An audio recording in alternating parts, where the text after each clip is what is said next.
الحمد للہ رب العالمین والصلاة والسلام علی سید الانبیاء والمرسلین محمد وعلی آلہ وصحبہ اجمعین اما بعد فاعوذ باللہ من الشیطان الرجیم بسم اللہ الرحمن الرحیم اقرأ بسم ربک الذی خلق خلق الانسان من علق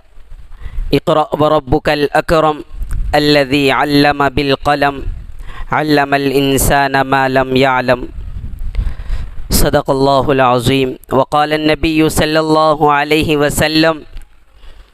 طلب العلم فريضة على كل مسلم أو كما قال رسول الله صلى الله عليه وسلم اللهم رب اشرح لي صدري ويسر لي أمري واحلل عقدة من لساني يفقه قولي سبحان ربک رب العزت عما یصفون وسلام علی المرسلین والحمد للہ رب العالمین۔ قابل احترام اسٹیج پر جلوہ فروز حضرات علماء اور ہمارے کرم فرما حضرت مولانا محمد شفیق عالم صاحب مظاہری امام و خطیب مسجد عالمگیر بوڑپل، اسٹیج پر اور بھی بہت سارے علماء اکرام ہیں، ان سے بھی آپ کو استفادہ کرنا ہے، اور آج کے ہمارے جو معزز مہمان خصوصی حضرت مولانا پی ایم مزمل صاحب والا جاہی جو آ چکے ہیں، انشاءاللہ عنقریب اسٹیج پر بھی تشریف لائیں گے اور ہم سب کو ان سے استفادہ کرنا ہے۔ چونکہ مولانا کا حکم ہوا ہے کچھ باتیں آپ لوگوں سے کی جائے، یقیناً یہ مولانا کا میرے ساتھ بہت ہی محبت بھرا تعلق ہے، جو انہوں نے مجھے یہاں پر کچھ کہنے کے لیے بٹھایا ہے۔ یہ کاوشیں بھی کسی کے کرم کا صدقہ ہے، یہ قدم اٹھتے نہیں اٹھائے جاتے ہیں۔ بہرحال عزیزان گرامی، یہ جو جلسہ ہے سیرت النبی صلی اللہ علیہ وسلم کا جلسہ ہے۔ اللہ کے رسول صلی اللہ علیہ وسلم کی سیرت طیبہ بہت وسیع ہے، سیرت پر مکمل تقریر نہ کبھی کسی نے کی ہے اور نہ قیامت تک کر سکتے ہیں۔ سیرت پر اب تک جتنا کہا گیا ہے، جتنا لکھا گیا ہے، کہا جا رہا ہے، لکھا جا رہا ہے، اور قیامت تک کہا جائے گا اور لکھا جائے گا، لیکن یہ ایک ایسا موضوع ہے جو کبھی نہ ختم ہوا ہے اور نہ کبھی ختم ہوگا۔ اخیر میں جو کوئی بھی سیرت پاک پر کہتا ہے وہ اس بات پر اپنی بات کو ختم کرتا ہے، لا يمكن الثناء كما كان حقه بعد خدا بزرگ توئی قصہ مختصر۔ اللہ کے رسول صلی اللہ علیہ وسلم کی ذات بابرکت اتنی وسیع ہے کہ اس کا احاطہ کرنا یہ ناممکن ہے۔ چونکہ اللہ کے رسول صلی اللہ علیہ وسلم کی پاکیزہ زندگی کے بے شمار پہلو ہیں، بے شمار عناوین ہیں، پوری کی پوری اللہ کے رسول صلی اللہ علیہ وسلم کی زندگی ہمارے لیے نمونہ اور اسوہ ہے۔ اللہ تبارک و تعالی نے قرآن پاک میں ارشاد فرمایا، لقد کان لکم فی رسول اللہ اسوۃ حسنہ، بے شک رسول پاک صلی اللہ علیہ وسلم کی پاکیزہ زندگی ہمارے لیے نمونہ ہے، اور پوری کی پوری زندگی ہمارے لیے نمونہ ہے۔ اکثر و بیشتر آپ جب سیرت کی کتابیں پڑھتے ہیں اور سیرت کے جلسوں میں شریک ہوتے ہیں تو تقریباً تمام ہی علماء اکرام، خطبہ حضرات، واعظین، مقررین کئی سارے پہلوؤں پر گفتگو کرتے ہیں، آپ کے اخلاقیات کو بیان کیا جاتا ہے، آپ کی زندگی کے ہر گوشے کو اجاگر کیا جاتا ہے، اور ہر گوشہ اس قابل ہے کہ اس کو اجاگر کیا جانا چاہیے، اس کو لوگوں کے سامنے لانا چاہیے، اور اس کے موافق ہم تمام کو عمل کرنا چاہیے۔ شاعر مشرق علامہ اقبال نے کہا ہے کہ محمد سے وفا تو نے تو ہم تیرے ہیں، کہ محمد سے وفا تو نے تو ہم تیرے ہیں، یہ جہاں کیا چیز ہے لوح و قلم تیرے ہیں۔ اسی طرح محمد کی اطاعت دین حق کی شرط اول ہے، محمد کی اطاعت دین حق کی شرط اول ہے، اسی میں ہو اگر خامی تو ایمان نامکمل ہے۔ اللہ کے رسول صلی اللہ علیہ وسلم کی ذات بابرکت سے ہمیں ایسی محبت ہونا چاہیے کہ اس محبت پر کوئی محبت غالب نہ آئے۔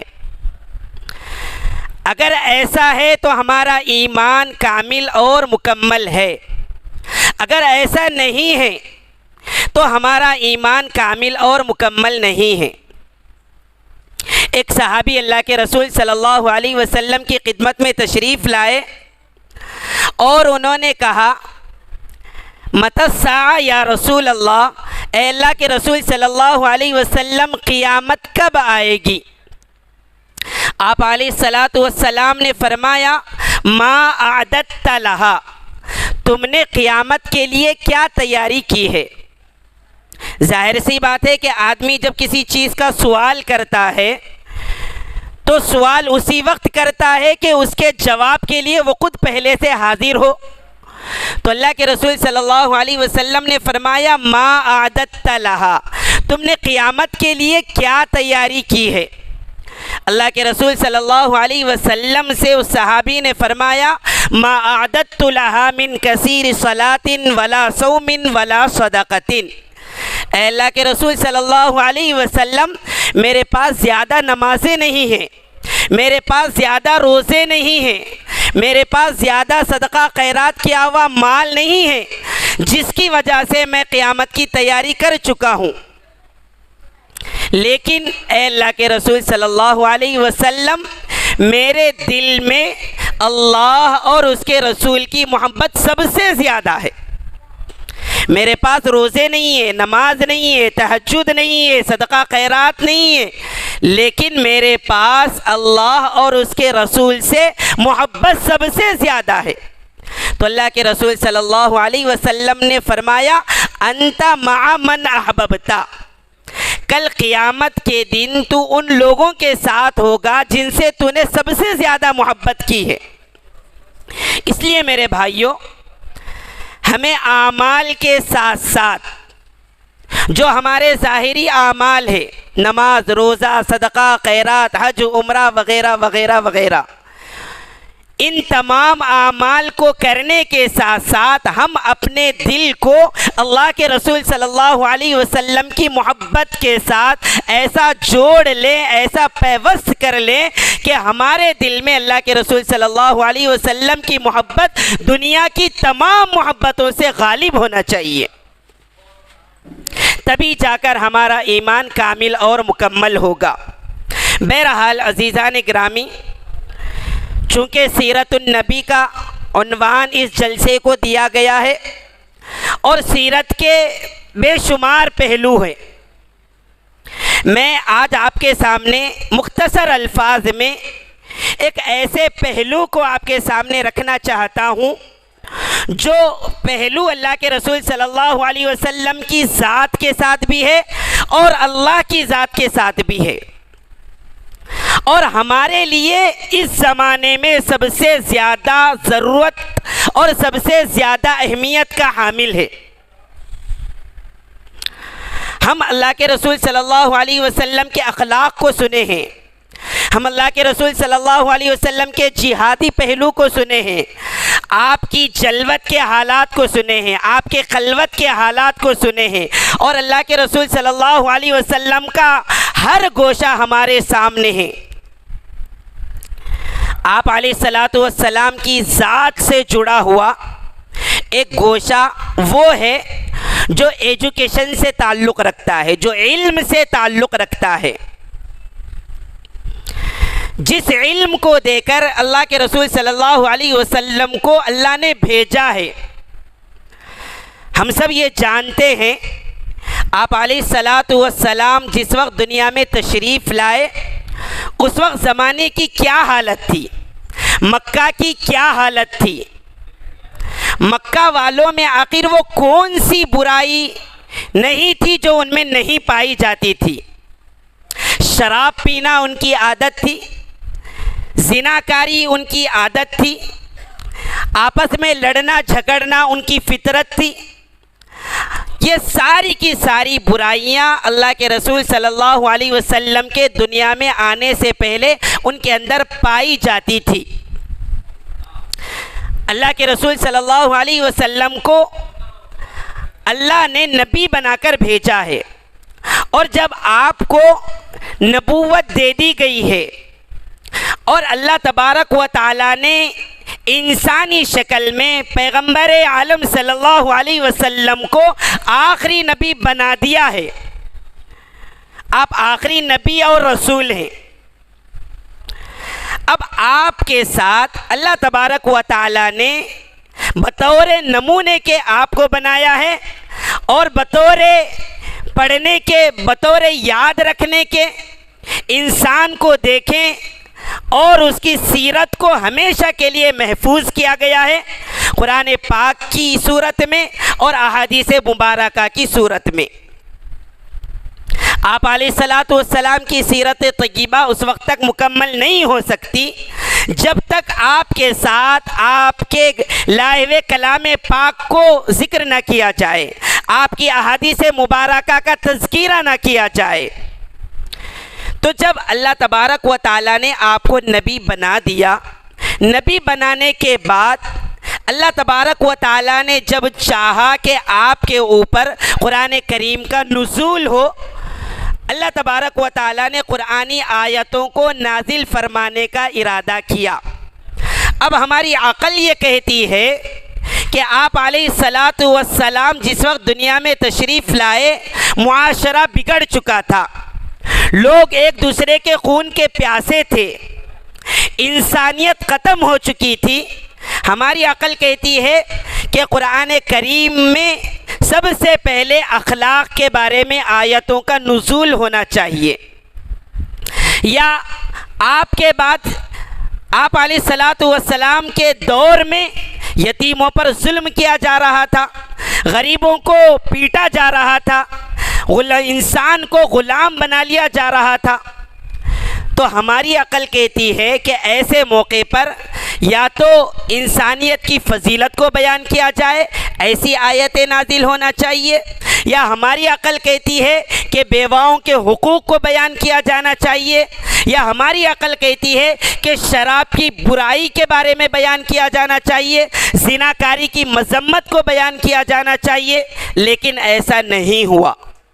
اللہ تبارک و تعالیٰ نے سب سے پہلے جن آیتوں کو اللہ کے رسول صلی اللہ علیہ وسلم پر اتارا ہے وہ آیتوں کا تعلق تعلیم سے ہے، ایجوکیشن سے ہے۔ سب سے پہلے اللہ کے رسول صلی اللہ علیہ وسلم غار حراء میں تشریف فرماتے، حضرت جبرائیل علیہ السلام تشریف لاتے ہیں اور فرماتے ہیں اقرأ بسم ربک الذی خلق خلق الانسان من علق اقرأ وربک الاکرم الذی علم بالقلم علم الانسان ما لم یعلم۔ یہ وہ آیتیں ہیں جو اللہ کے رسول صلی اللہ علیہ وسلم پر سب سے پہلے اتاری گئی ہے، سب سے پہلے نازل ہوئی ہے۔ ان آیتوں کا تعلق تعلیم سے ہے، ایجوکیشن سے ہے۔ اب اللہ تبارک و تعالیٰ نے یہ بتلا دیا ہے کہ سب سے پہلے انسانیت کو جس چیز کی ضرورت ہے وہ علم ہے، سب سے پہلے انسان کو جس چیز کی ضرورت ہے وہ ایجوکیشن ہے، اس لیے کہ اگر آدمی تعلیم یافتہ نہیں ہوگا تو ظاہر سی بات ہے کہ وہ اچھے اور برے کے درمیان تمیز نہیں کر سکتا ہے، اس کو پتہ نہیں چلے گا کہ میرے لیے حرام کیا ہے اور میرے لیے حلال کیا ہے۔ میرے لیے جائز کیا ہے اور میرے لیے ناجائز کیا ہے۔ اسی وجہ سے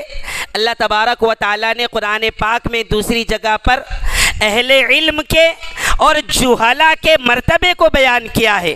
امتیاز اللہ تبارک و تعالیٰ نے پیدا کیا ہے۔ اللہ تبارک و تعالیٰ ارشاد فرماتے ہیں هل يستوي الذين يعلمون والذين لا يعلمون، جاننے والے اور ناجاننے والے برابر نہیں ہو سکتے۔ میرے بھائیوں، یہ ہمیں یاد رکھنا چاہیے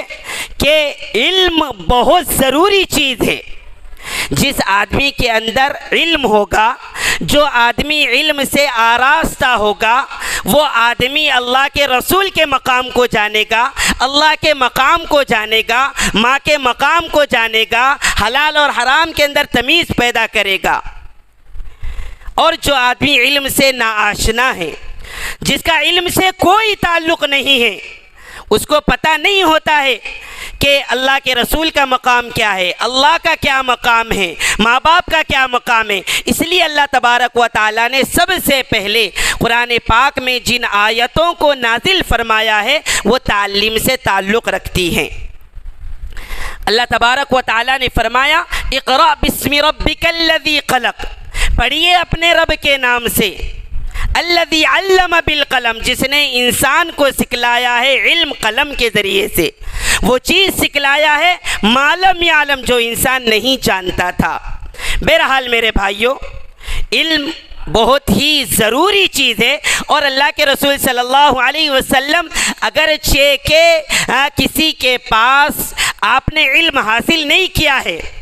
کسی شاعر نے کہا ہے لقب امی ہے لیکن علم کا دریا بہاتے ہیں۔ آپ علیہ الصلاۃ والسلام اگرچہ کہ امی ہیں، لیکن قربان چاہیے اس رسول پر جن کا لقب امی ہے، لیکن جس کے طفیل میں اللہ تبارک و تعالیٰ نے پوری انسانیت کے لیے علم کا درس دیا ہے۔ پوری انسانیت کو اللہ تبارک و تعالیٰ نے آپ علیہ الصلاۃ والسلام کے ذریعے سے علم حاصل کرنے کا طریقہ بتایا ہے، اور آپ کی زبان سے علم کی اہمیت کو اللہ تبارک و تعالیٰ نے بتلایا ہے۔ اللہ کے رسول صلی اللہ علیہ وسلم کے زمانے میں جب کوئی صحابی اسلام میں داخل ہوتا تھا، تو اسلام میں داخل ہونے کے بعد آپ سب جانتے ہیں کہ جو صحابی اسلام میں داخل ہوتے تھے ان کی حالت ایسی تھی کہ ان کے پاس کھانے پینے کے لیے کچھ نہیں ہوا کرتا تھا۔ تقریباً صحابہ اسلام کے ابتدائی دور میں تقریباً صحابہ ایسے ہیں جو غریب طبقے سے تعلق رکھتے ہیں، چاہے وہ حضرت بلال ہو، چاہے وہ عمار بن یاسر ہو، چاہے وہ صہیب رومی ہو، چاہے وہ حضرت سمیہ رضی اللہ عنہا ہو، چاہے وہ دوسرے صحابہ ہو جو اسلام میں سب سے پہلے داخل ہوئے ہیں، وہ تب بالکل غریب طبقے سے تعلق رکھتے ہیں۔ جو مکہ کے سردار ہے، جو مکہ کے مالدار ہے، وہ ابھی اسلام میں داخل نہیں ہوئے۔ مکہ کے سب سے معزز گھرانہ وہ اللہ کے رسول صلی اللہ علیہ وسلم کا گھرانہ ہے، اور خاندان کی ایسی حالت ہے کہ خود آپ کا چچا آپ کا دشمن بنا ہوا ہے۔ آپ سب جانتے ہیں کہ آدمی کا جب اپنا کوئی نہیں ہوتا ہے، آدمی کے پاس اس کا کچھ مال و زر نہیں ہوتا ہے، تو وہ یہ سمجھتا ہے کہ میرا خاندان ہے، میرا قبیلہ ہے، میرے رشتہ دار ہیں۔ آپ علیہ الصلاۃ والسلام ابھی دنیا میں تشریف نہیں لائے، آپ کے والد محترم کا سایہ سر سے اٹھ چکا تھا، اور آپ کی والدہ محترمہ ابھی آپ بالکل 6-7 برس کے تھے، آپ کی والدہ کا بھی انتقال ہو چکا ہے۔ ایسے موقع پر سہارا اپنوں کا، اپنوں میں چاچا وغیرہ کا ہوتا ہے، اور چاچا کی یہ حالت ہے کہ چاچا آپ کا جانی دشمن بنا ہوا ہے۔ ابو لہب جس کو کہا جاتا ہے آپ کا جانی دشمن ہے، جس کے بارے میں اللہ تبارک و تعالیٰ نے قرآن پاک میں آیتوں کو نازل فرمایا ہے، تبت یدا ابی لہب وتب ما اغنی عنہ مالہ وما کسب، یہ ساری تفصیل ہے۔ ایسے موقع پر آپ کے جو خاندان کے لوگ ہیں، آپ کے قبیلے کے لوگ ہیں، اسلام میں داخل نہیں ہوئے۔ اسلام میں جو داخل ہونے والے ہیں وہ ایسے صحابہ ہیں جن کا تعلق غربت سے ہے، جو غریب تھے۔ اب ہماری عقل کہتی ہے کہ ان غریب صحابہ کو جن کے پاس کھانے پینے کے لیے کچھ نہیں تھا، تو ان کے لیے سب سے پہلے کھانے کا انتظام کرنا چاہیے۔ پہننے کے لیے کپڑے نہیں ہوا کرتے تھے تو ان کے لیے کپڑوں کا انتظام کرنا چاہیے۔ کئی صحابہ ایسے ہیں جو ملک کے دور دراز مقامات سے مکہ کو آ رہے ہیں اسلام میں داخل ہونے کے لیے، تو جن کے پاس رہنے کے لیے گھر نہیں ہے تو ان کے لیے گھر کا انتظام کرنا چاہیے۔ لیکن عقل حیران رہ جاتی ہے کہ اللہ کے رسول صلی اللہ علیہ وسلم نے ان کے کھانے کی فکر نہیں کی، اللہ کے رسول نے ان کے پینے کی فکر نہیں کی، اللہ کے رسول نے ان کے پہننے کی فکر نہیں کی، اللہ کے رسول نے ان کے رہنے کے لیے گھر کی فکر نہیں کی، بلکہ اللہ کے رسول نے اسلام میں داخل ہونے کے بعد ان کے لیے سب سے پہلے جس چیز کی فکر کی ہے وہ علم کی ہے۔ اللہ کے رسول صلی اللہ علیہ وسلم نے ان صحابہ اکرام کو ایمان سکھلانے کے لیے، قرآن سکھلانے کے لیے، اخلاق سکھلانے کے لیے اللہ کے رسول صلی اللہ علیہ وسلم نے مدرسے کی بنیاد ڈالی ہے، اور اس مدرسے کا نام ہے دار ابی ارقم، جو حضرت ابو ارقم کے گھر میں مدرسہ قائم کیا گیا ہے، جس کے اندر حضرت بلال آ رہے ہیں، جس کے اندر حضرت ابو ہریرہ آ رہے ہیں، جس کے اندر حضرت عمر فاروق آ رہے ہیں، حضرت عثمان غنی آ رہے ہیں، حضرت ابو بکر صدیق آ رہے ہیں اور علم دین حاصل کر رہے ہیں۔ تو ہمیں معلوم ہونا چاہیے کہ علم کا تعلق تمام چیزوں سے بڑھ کر ہے۔ علم اگر آدمی جانتا ہے تو اس کے اخلاق درست ہوں گے، اگر علم جانتا ہے تو وہ آدمی اللہ کے رسول کو اللہ کے رسول مانے گا، اگر جس آدمی کے اندر علم نہیں ہوگا تو اللہ کے رسول کو آخری نبی ماننے سے انکار کرے گا، پھر اس کا ایمان خطرے میں پڑ جائے گا۔ اللہ کے رسول آخری نبی ہیں، ما کان محمد ابا احد من رجالکم ولکن رسول اللہ وخاتم النبیین، اللہ کے رسول صلی اللہ علیہ وسلم آخری نبی ہیں۔ اسی لیے صحابہ اکرام رضی اللہ عنہم اجمعین فرماتے ہیں تعلمنا الایمان ثم تعلمنا القرآن، پہلے ہم نے ایمان کو سیکھا ہے پھر ہم نے قرآن کو سیکھا ہے۔ تو معلوم ہوا کہ ایمان میں آنے کے بعد، اسلام میں داخل ہونے کے بعد جس چیز کی سب سے پہلی ضرورت ہے، سب سے پہلے جو چیز ہمیں حاصل ہونا چاہیے وہ علم ہے، علم۔ اسی کے ساتھ ساتھ میرے بھائیوں، اللہ کے رسول صلی اللہ علیہ وسلم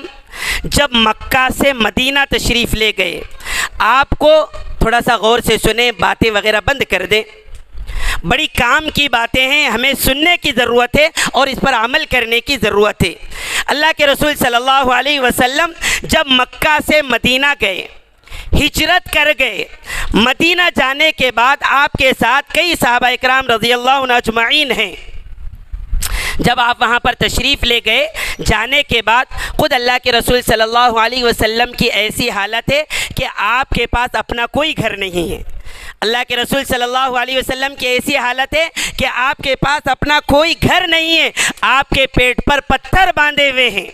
آپ کے صحابہ جن کے پاس رہنے کے لیے کوئی گھر نہیں ہے، لیکن ایسے موقع پر آپ نے اپنی پیٹ کی فکر نہیں کی، بلکہ آپ نے مدینہ جانے کے بعد بھی سب سے پہلے جس چیز کی بنیاد ڈالی ہے وہ مدرسہ ہے جس کا نام صفہ ہے، جس مدرسے کے اندر تقریباً 70 صحابہ، 70 طلبہ اس مدرسے کے اندر علم دین حاصل کیا کرتے تھے۔ بتانا یہ ہے کہ میرے بھائیوں، آج زمانہ کہاں سے کہاں جا رہا ہے۔ افسوس کے ساتھ کہنا پڑتا ہے کہ ہم مسلمانوں کا تعلق علم سے دن بدن کم ہوتا چلا جا رہا ہے۔